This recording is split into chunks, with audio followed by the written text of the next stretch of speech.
if you see her behind you in a car and you're going through a drive-in and you say, you know what?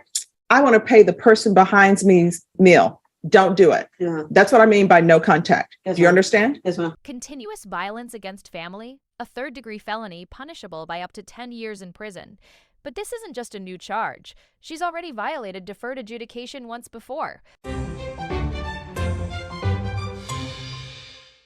2017 CR 8433W, State of Texas versus Adriana Harrison. Could I have parties announced for the record for the state, Catherine Pollard for the state. for the defense? Cornelius Scott. And are you Ms. Harrison? No. All right, I'm going to show you what's entitled Motion to Enter Adjudication of Guilt and Revoke Community Supervision. Did you review that with your attorney? Did you understand it? Yes, ma'am. Are you the same Adriana Kiana Harrison who was placed on deferred adjudication in 2017 CR 8433W for the offense of forgery of a financial instrument on September 18, 2017 for a period of 4 years and extended for a period of 1 year? Is that you? Yes, ma'am. State? For this violation of condition number 5 in Bexar County, Texas, the defendant, Adriana Kiana Harrison, did then and there fail to report to the supervision officer as directed for the months of July through September 2022 in violation of condition number 5. How do you plead to that? True or not true? True. State? Judge, we would waive the remaining violations. No objection. Did you understand by pleading true to violation of condition number 5, the court could find it true, grant the motion, find you guilty, sentence you up to 2 years in the state jail facility and up to $10,000 fine? Did you understand? Yes, ma'am. Knowing that, do you still wish to plead true to violation of condition number 5? Yes, ma'am. Court will find violation of condition number 5 true. Is there an agreement? Judge, the agreement is to revoke and sentence to 4 days Bexar County Jail under section 1244. All right, is that the agreement? Yes, ma'am. Are you asking the court to follow that agreement, Ms. Harrison? Yes, ma'am. Are you waiving your right to appeal? Yes, ma'am. All right, the court doesn't have a trial court certification. All right, are you asking the court to follow this agreement? Yes, ma'am. Are you waiving your right to appeal? Yes, ma'am. All right, the court will find you guilty. As previously stated, the court is finding violation of number 5 true. The court will grant the motion, sentence you to 4 days in the Bexar County Jail under 12.44. Give you credit for any time served, and the court will show that the judgment is satisfied. I'm showing you what's entitled Trial Court Certification of Defendant's Rights to Appeal. Did you review that with your attorney? Did you understand it? And did you sign it? Yes, ma'am. Because this is a plea bargain agreement, because I followed your plea bargain agreement, and because you waived your right to appeal, you do not have the court's permission to appeal. Do you understand? Yes, ma'am. And because this is a felony conviction, you're not allowed to own or possess any weapons or ammunition. If you have a question over what a weapon or ammunition is, you'll need to speak to an attorney. Do you understand? Yes, ma'am. Next, the court is going to call 2022 CR 10906W. Can I have parties announced for the record for the state? Catherine Pollard. Defense? Cornelius Scott. And are you Ms. Harrison? Yes, ma'am. Counsel, I'm showing you what's entitled Discovery Acknowledgement. Have you received all of the discovery in this case, and did you review it with your clients? Yes, ma'am. Court will find that the state is in compliance with discovery. Showing you what's entitled Application for Deferred Adjudication or Community Supervision. Did you review that with your attorney? Did you understand it? And did you sign it? Yes, ma'am. Next, I'm going to show you what's entitled Waiver of Indictment, Reading of Information and Rights under Article 1.051 and 26.03 of the Code of Criminal Procedure. Did you review that with your attorney? Did you understand it? And did you sign it? Yes, ma'am. Did you understand that your attorney has a right to have the case presented to him and review the case, and has 10 days for preparation for jury trial? Yes, ma'am. Did you understand that your attorney also has 2 days from the presentation of the information? Yes, ma'am. Did you understand you have a right to have a grand jury hear the evidence in this case and make a decision on whether or not to indict? Yes, ma'am. Did you understand by entering this plea bargain agreement, you were giving up those rights? Yes, ma'am. And did you intend to give up those rights and enter into a plea bargain agreement in this case? Yes, ma'am. Court will find that defendant has knowingly and voluntarily waived indictment, reading of information and rights under Article 1.051 and 26.03 of the Code of Criminal Procedure. Showing you what's entitled Information. Did you review that document with your attorney? Did you understand it? Yes, ma'am. Counsel, do you waive the reading of the information? Yes, ma'am. State, are you proceeding on the information as presented? Yes, Judge. Going to show you what's entitled Court Admonishments and Defendant's Waivers and Affidavit of Admonitions. Did you review that with your attorney? Did you understand it? Did you sign it in all the appropriate places? Yes, ma'am. Did you understand you're charged with continuance of violence against family? That's a third-degree felony. The range of punishment is anywhere from 2 to 10 years in prison and up to a $10,000 fine. Yes, ma'am. Did you understand if you have a plea bargain agreement with the state, the court does not have to follow your plea bargain agreement? If for any reason the court does not follow your agreement and gives you more than you bargained for, the fact that you entered a plea will not be used against you and you will be allowed to withdraw your plea. Did you understand? Yes, ma'am. Did you understand you have a right to jury trial, a right for you or your attorney to cross-examine and confront any witnesses the state would call in the right to remain silent? Yes, ma'am. Did you understand by entering this plea bargain agreement, you were giving up those rights? Yes, ma'am. And did you intend to give up those rights and enter into a plea bargain agreement in this case? Yes, ma'am. Did you understand if the court were to grant your application for deferred adjudication, if for any reason your deferred adjudication were revoked, the court could find you guilty and sentence you up to 10 years in prison and up to a $10,000 fine? Yes, ma'am. Counsel, has your client been able to provide you with any defenses? Yes, ma'am. Do you believe she has a rational as well as a factual understanding of the charges against her? Yes, ma'am. Do you believe she's currently competent and was legally sane at the time of the offense? Yes, ma'am. Ms. Harrison, has anyone threatened you, coerced you, or placed you in fear to get you into this plea? No, ma'am. Has anyone promised you anything other than the plea bargain agreement? No, ma'am. Are you satisfied with the way you've been represented? Yes, sir. Are you a U.S. citizen? Yes, ma'am. Court will find that defendant has knowingly and voluntarily waived her right to jury trial. Showing you the plea bargain page. Did you review that with your attorney? Did you understand it? Yes, ma'am. According to the plea bargain agreement, there's a $1,500 fine probated. State recommends deferred adjudication. They will take in consideration NIMAC number 669443, 679250, grand jury numbers 782104, 782105, 782106, county court cause number 639826. There's an affirmative finding of family violence, the BIPP course. And you received judgment sat in 2017 CR 8433W. Did you understand with an affirmative finding of family violence, you're not allowed to own or possess any weapons or ammunition? Yes, ma'am. Did you understand with the affirmative finding of family violence, you're not allowed to be designated as primary custodial parent? Yes, ma'am. Did you understand that to be the entirety of the agreement? Yes, ma'am. State, Yes, Judge. defense? Yes, ma'am. Next, I'm showing you the paragraph entitled Waiver of Appeal. Did you review that paragraph with your attorney? Did you understand it? Did you sign it in both places? Yes, ma'am. Did you understand by signing that you're waiving your right to appeal? The only items that can be appealed are written pretrial motions that have been filed, heard, and ruled upon by the court. Did you understand? Yes, ma'am. Counsel, are there any such motions? No, Your Next, I'm showing you outside the plea bargain agreement. State is requesting that your deferred adjudication be for a term of 5 years. There be 200 hours community service restitution and no contact with Taquidra, Taquiedra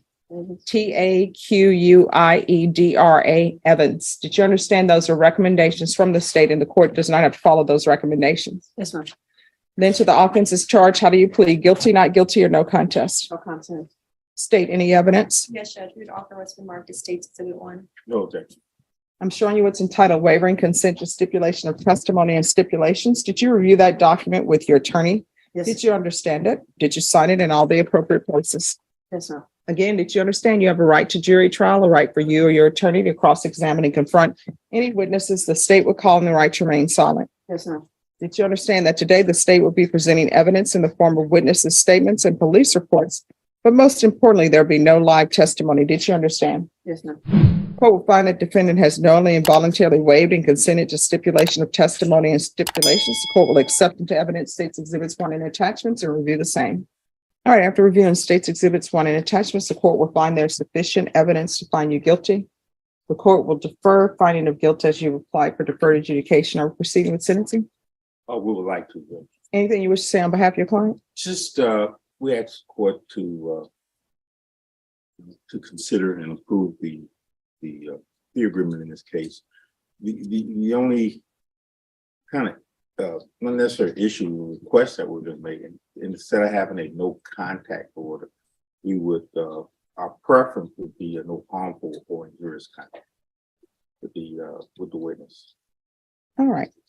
So it appears to me that your relationship with Miss Evans is over. It's concluded. You're not going to have any contact with her. I'm not going to allow that. Because anytime somebody needs a court to tell you not to be harmful or injurious in a relationship, you don't need to be in that relationship. Yes. This is where the plea deal stops being technical and becomes personal. The judge makes it clear this isn't about wording, it's about cutting contact completely or facing a decade behind bars. So I'm going to explain to you as best I can. She doesn't want you anymore.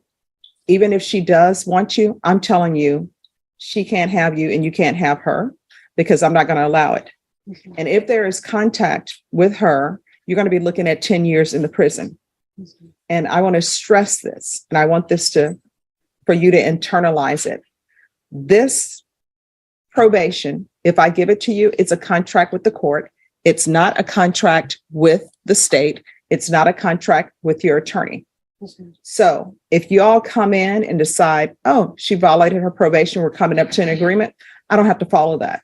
Do you understand? Yes, ma'am. So do you understand that your relationship with her is over? Yes, ma'am. Do y'all have children together? Yes, ma'am. But, yes, ma'am. I'm sorry. No, ma'am. All right. So there's no need to be in contact with her. Do y'all have a home together? Yes, but I don't stay there. I'm moving. No, I mean, No. are you on the lease? No. Are you all married? No. All right. So you don't have a relationship with her. There's no reason for you to be in a relationship with her. How old are you? 27.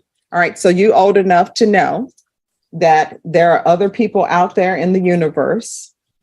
And I'm sure that you've been alive longer than you have known her. So the relationship is done. It's over. Yes, ma'am. Do you understand what I mean when I say it's over? Yes, ma'am. And when I tell you, have no contact with her, that means you're not to call her. You're not to send her flowers. The holidays are coming up. You're not to send her a just because card. You're not to send her thinking of you cards. You're not to send her a happy Thanksgiving card. It is as if you do not know her. If you see her walking on the side of the street, or even think you see her walking on the side of the street, you better go in the other direction. Yes, ma'am. If you see her at the store and you think that's her, you better go in another direction. Yes, ma'am. You know how some people do that thing where they're driving through Starbucks or somewhere and they do a pay it forward?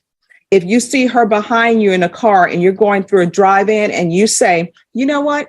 I want to pay the person behind me's meal. Don't do it. Yeah. That's what I mean by no contact. Yes, Do you ma'am. understand? Yes, ma'am. All right. There's a $1,500 fine. That's to be probated. 5 years deferred adjudication.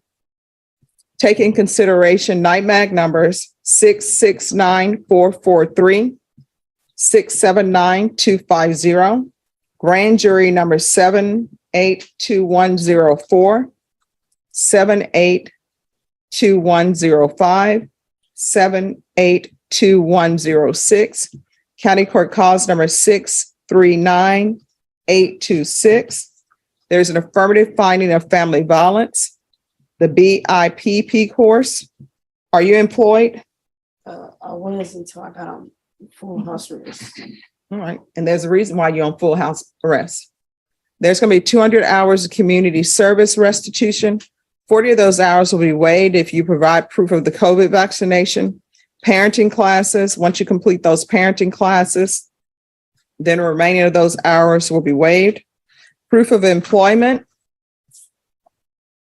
within 30 days. There's to be no employment as a home health care provider or with minors. There's to be no contact with Takirda. I know I'm saying the name different each time. I don't know if all these vowels are supposed to be pronounced or not, but it's Taquiedra Evans. There's to be regular reporting by Zoom or in person. There's to be regular UA. If you're tested today, what are the results going to be? Negative. There's going to be field visits 2 times per month until further notice. State, with regards to the GPS, are you okay to begin with tracking, but with the curfew? Yes, Judge. I don't think there was a GPS on, maybe I missed that. Continued GPS, she's been on GPS already. Yeah, and since she's been on GPS, We haven't had any problems with her, and Miss Evans. Correct. No problem. So, yeah, so we're going to do tracking, but I'm going to do a curfew. And your curfew is from 7 a.m. So she can leave the house at 7 a.m., but she needs to be back in the house by 7 p.m. If you have employment, then the court will consider increasing curfew with employment. So it wouldn't be, we'd have to come back to court. If the job wants to work till 8 o'clock, then we have to come back to court to get. Oh, no, she has to give proof to probation of her work schedule. And probation, she's to be on GPS tracking for 3 months. We'll see how that works out. If there's no problem and somebody wants it removed, then the court will consider it at that point. We waive the fee. Well, the fees were waived. Will we continue? Yes. All right, is there anything else? All right, I'm showing you what's entitled trial court certification of, I'm sorry, probation. Is there anything else she needs? With the GPS on probation, All right, we'll defer it. All right, I'm showing you what's entitled trial court certification of defendant's rights to appeal. Did you review that document with your attorney? Yes, Did you understand it and did you sign it? Yes, ma'am. All right, because this is a plea bargain agreement, because I followed your plea bargain agreement, and because you waived your right to appeal, you do not have the court's permission to appeal. Do you understand? Yes, ma'am. And because this is an affirmative finding of family violence, you're not allowed to own or possess any weapons or ammunition. If you have a question over what a weapon or ammunition is, you'll need to speak to an attorney. Do you understand? Yes, ma'am. All right, good luck to you. We can go off the record. Do you know what I mean when I say no contact? Yes, ma'am. Do I need to express that anymore? No, ma'am. All right, and that means no social media either. Mhm. No social media. I love you. You know, and no contact through third parties. Yes, ma'am. If that happens, we're not going to have a conversation. A motion to revoke is going to be presented to me. And if it's in proper order, I'm going to sign it. And we're going to either hear those allegations with you behind bars brought over, or either you're on bond. And then at that point, if it's proven to be true, you may end up going to prison for 10 years. Mhm. And so from here on out, anything you do, you need to ask yourself, is this something that could potentially get me sentenced to prison for 10 years? And if you have a question of maybe it will, maybe it won't, you probably shouldn't do it. Yes, ma'am. All right. Good luck to you. Mhm. In this courtroom inside the Bexar County District Court, Judge Stephanie Boyd granted deferred adjudication, but locked it down with GPS, curfew, strict supervision, and zero tolerance for contact. One violation could mean 10 years in prison.